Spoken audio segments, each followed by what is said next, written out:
So, fascinating discussion this morning on the war and everything that's been going on for almost 2 years now. Some points that really stuck out to me. You mentioned that this was a massive intelligence failure on the part of the Russians. Can you explain a little bit more about what you told the audience today in that respect? Yeah, sure. So, in the beginning of the war, first there were very few professionals who really anticipated Russia's moves. Up to a few months before the war, we really didn't expect that Russia will use so much conventional force against a neighbor.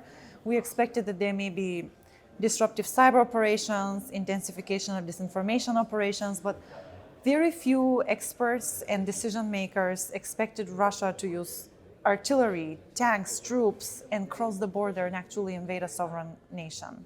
So this was unexpected. And in the very beginning, the information that we later on obtained and became public was that the Russian government grossly miscalculated, and they thought that they will be able to reach Kiev and take over the capital of Ukraine and literally take over Ukraine and the political governance of Ukraine just in a few days. And clearly, almost 2 years later, we're still fighting. Kiev is still standing. Zelensky is still alive. Ukrainian president is still in power. And the entire country, not just its soldiers, but the entire country with its population is fighting back. So they've demonstrated incredible resilience in the face of aggression that we shouldn't be allowing in the 21st century. Another fascinating part of what you brought up this morning was just the willful misinformation and disinformation campaigns and how much that is part of the Russian strategy. So I guess if I'm a CISO, how do I act on this? What do I do with that? Knowing that that's a possibility. That's such a good question.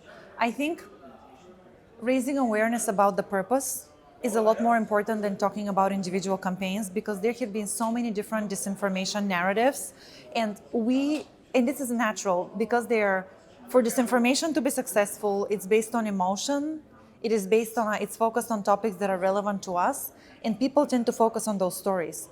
But I think what is important is to take a step back and think about the purpose of disinformation. So in Ukraine, every month there are about 1,000 different disinformation campaigns that the Ukrainian government is combating. And this is a lot. So imagine this is in Ukraine, but the Russian government is also using disinformation against different audiences worldwide.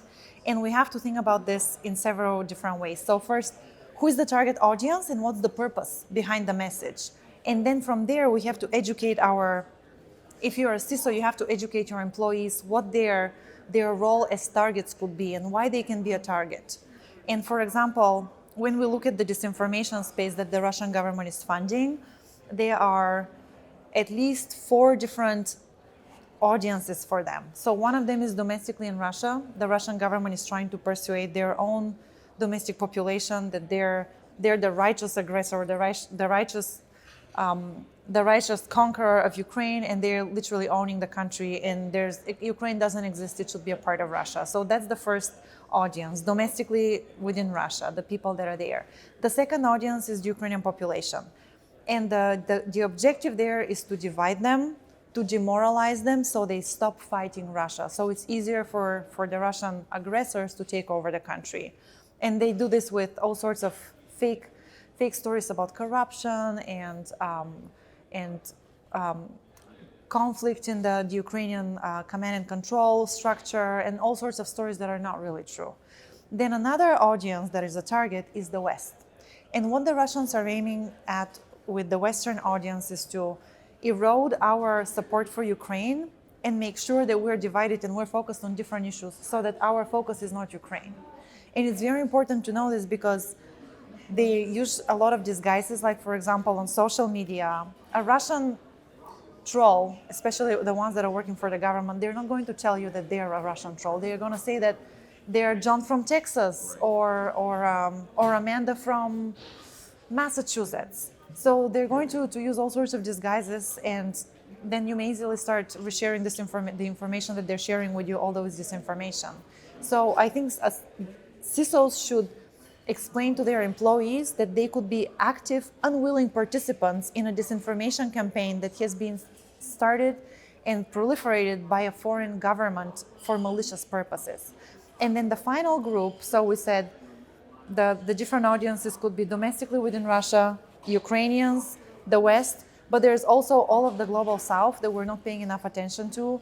There's the Middle East, there's Latin America, there's Central Asia and other countries. And the goal for Russian narratives there is to gain more and more support for the Russian cause and create more and more opposition to the Western world, to NATO, to the EU, to specifically to the United States.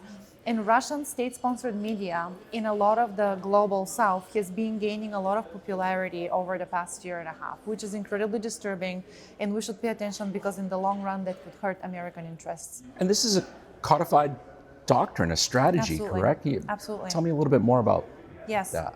So a lot of people don't pay attention, and for a good reason. Russian military literature is very boring. I one day would love to, which is one of my things on my bucket list, is to go to Russia and literally train its generals how to write how to structure their thoughts and write proper articles, because it's like a stream of consciousness. That's how they write. But they do have a doctrine. It's doctrine on information, the doctrine of information space, where the Russian government clearly explains that they will use information warfare or information war against adversaries. And they clearly explain that this means confrontation between states in the information space, which to them is cyberspace. And then they explain that the objectives of information warfare are to psychologically manipulate the population, to disrupt its systems and infrastructure, but also to eventually be able to manipulate the decision-making and erode the decision-making of the adversary. So this is the concept that they've developed. And it's very abstract until you start looking at what the Russians have been doing in different states. They've been doing this for a long time. We're just not paying attention because it hasn't escalated to the point where there's a revolution or an actual war, at which point we have our militaries paying attention. But it's definitely, there are a range of subversive activities that the Russian government has been doing in so many countries around the globe for decades. I mean, we're seeing the seeds of some of that activity here for a few years now. It's disturbing. In terms of cyber conflict, and I know it's a little different than the information warfare part of it, but does it concern you that there aren't necessarily any kind of rules of engagement, rules of the road for what can be done, what lines shouldn't be crossed in cyberspace? I mean, we've been talking about this for like 15 years now, and there's still nothing on paper. The talent manual, every time we discuss that at CyCon as well.